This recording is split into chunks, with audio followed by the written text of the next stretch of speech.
Hi, I'm James from Chaosium. This video is part of a series of conversations I had with Jeff Richard about the gods of Glorantha.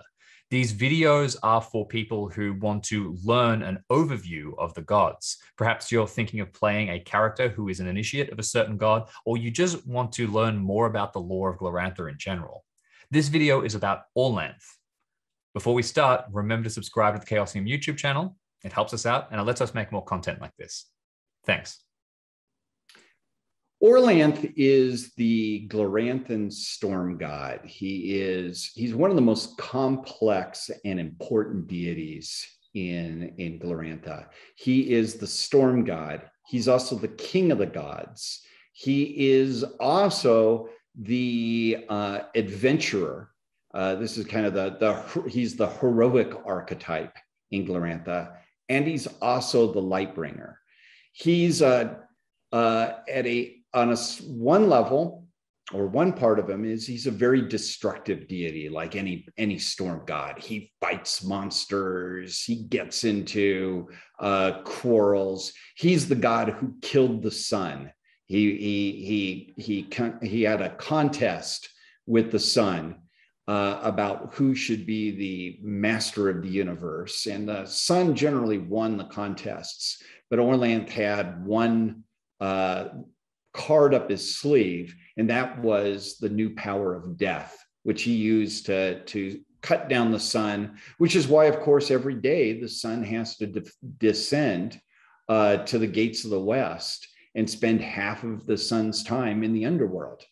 And the reason the sun comes back up, that's also an Orlanth story, because when the sun went down into the underworld and there was no light of the world, initially it was great for the storm gods. They got to rule the world, raging and defeating their foes and going on all sorts of great adventures and stopping monsters and all of that. But without the sun, the world began to die and fall apart, and chaos came into the world. And Orlanth realized that this was not going to end well. And so Orlanth undertook the Lightbringer's quest, which is one of my absolute favorite Gloranthan myths. It's Orlanth and his companions decide to fix the world, and they travel to the edge of the world. They follow in the path of the dying sun and go down to the underworld and make their peace.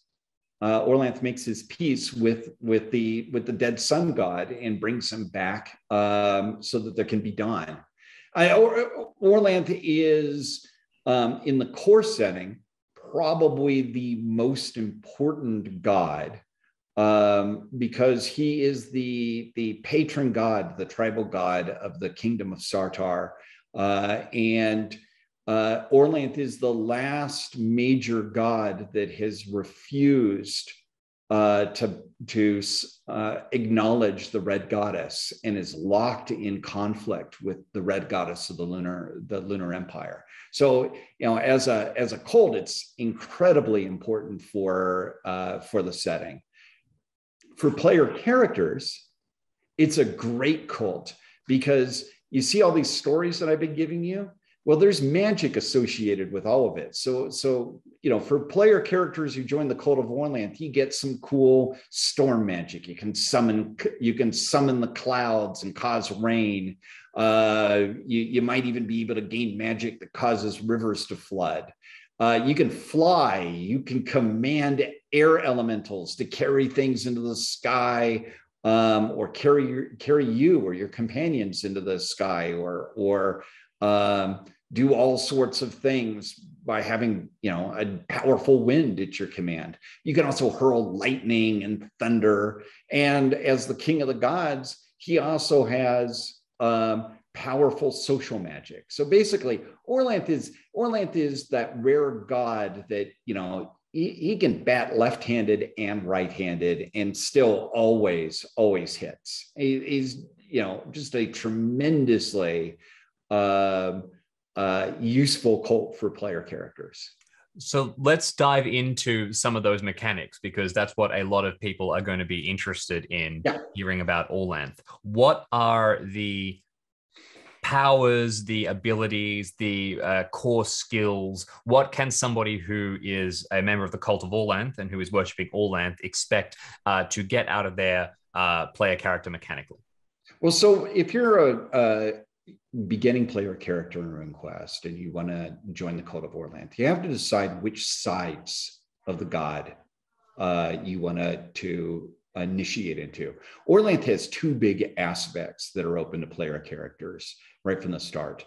One is Orlanth Adventurous. And this is the young hero god. This is the god that runs around and fights monsters and has dalliances with nymphs and goddesses and does all the exciting heroic stuff. Think like in Hindu mythology, young Krishna running around having adventures.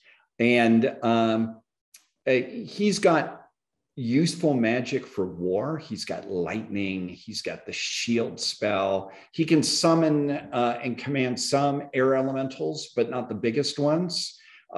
He's got the ability to fly. And socially, the initiates of Orlanth Adventurers, they're expected to fight for their community. They're expected to be warriors. A lot of them also herd cattle and sheep, and or join raiding bands or mercenary units or whatever. The other big aspect is Orlanth Thunderous. This is the atmospheric god. This is the god of thunder, and the god that is also the fertilizer of the earth, who brings the rain, who has the thunderbolt. And he can do really cool magic with the wind. With Orlanth Thunderous, you can enchant thunderstones, which are pieces of flint that can do horrible amounts of damage. And you can summon the biggest and most powerful of air elementals. But as an Orlanth Thunderous initiate, you're expected to be a farmer, a solid member of the community. You're not as expected to be, a raider or a warrior, although you certainly can. But the Orlanth Thunderous is basically, that is the man's god in that society. And by man's god, it means that Orlanth Thunderous tells us how to be an adult, shows us how to be an adult member of society, and isn't as likely to do as many crazy things as his younger self, Orlanth Adventurous. And then there's a third variant, and that is that Orlanth became or incarnated himself. Stories vary, either became or incarnated as a woman in order to defeat those foes that couldn't be defeated by a male god. And this is called Vinga. And Vinga is in the main cultures there. Vinga is a cult of warrior women. And she has wields the powers of Orlanth and has some additional abilities as well. And so, there's basically, you have to start by making a decision of what aspect of the god you worship. Some of the others, like Orlanth Rex, that's the kingly cult, that's not usually open to beginning players, because you have to become an established member of your community in order to be part of that cult. That's the cult of the king and the king's household, or of the chief, or of the prince of Sartar. And usually you don't start a character already in that lofty position. Can you tell us a little bit about the personality traits that somebody who worships Orlanth might embody? Well, Orlanth, more than anything, expects his worshipers to be honorable, to have the honor passion. Orlanth is a very honorable god, and has follows a code of the warrior's code. That you aren't supposed to be fighting unarmed opponents, that you are that warfare is supposed to have rules, etc. So you're supposed to be honorable. You're also going to be really powerful in the air rune. And that means that you're going to be like the storm. You're going to be turbulent, sometimes violent, sometimes friendly, passionate and emotional, like the storm is. And Orlanth cultists are going to be strong in the movement rune, which is also the rune of change. They are, the Orlanth cult is sometimes even notoriously open to ideas and willing to befriend strangers and make unusual and strange allies. And so it's you were both passionate and violent, but also willing to change. And you look at that in the stories of Orlanth, and that many non-Orlanthi actually can't have trouble accepting that that's a single god, because the stories are so many, and in some ways so seemingly contradictory. You've talked a little bit about how Orlanth has relationships with some gods and, rivalries with others. What kind of connections can an Orlanth initiate expect to have? Who will they meet, who they get along with? Who will they meet, who they don't get along with? Who are their allies? Who are their enemies?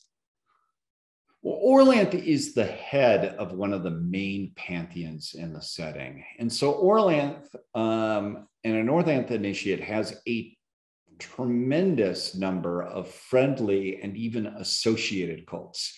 A friendly cult is a cult that generally is going to be friendly towards members of a given cult.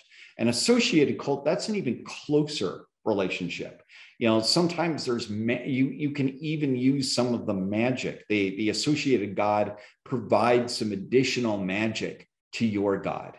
And Orlanth has a tremendous number of associates. I think Orlanth is in the very top tier of number of associated deities. And his associates include Ernalda, the Earth Mother, who is his wife. It includes the other Lightbringers, Shalanaroy, the healing goddess, Ermal, the trickster, Isseries, the communicator and the pathfinder, and Lankor Mai, the god of knowledge. It also includes his even more violent brother, Stormbull, the god who exists to fight against chaos. It includes his son, Barntar, the plowman, who's a god of farmers and of the plow. It includes Heller, who is the god of rain. Now, rain is one of Orlanth's powers as well, but sometimes it's personified as Orlanth's associate, Heller. He's got Masticos. Masticos is the great charioteer. This is the god who can instantly move around the world and lends that magic to Orlanth. And there's many, many more. I think there's I don't know, a dozen, a score, depending on the area of the world. But you have a tremendous number of gods that are going to be associated with you. And then there's gods that are friendly with you, like Humacht, the god of war and death. Orlanth is one of the few gods in the world that Humacht is actually friendly towards. In general, Humacht is just neutral towards everybody, but towards his brother, he's a friendly god.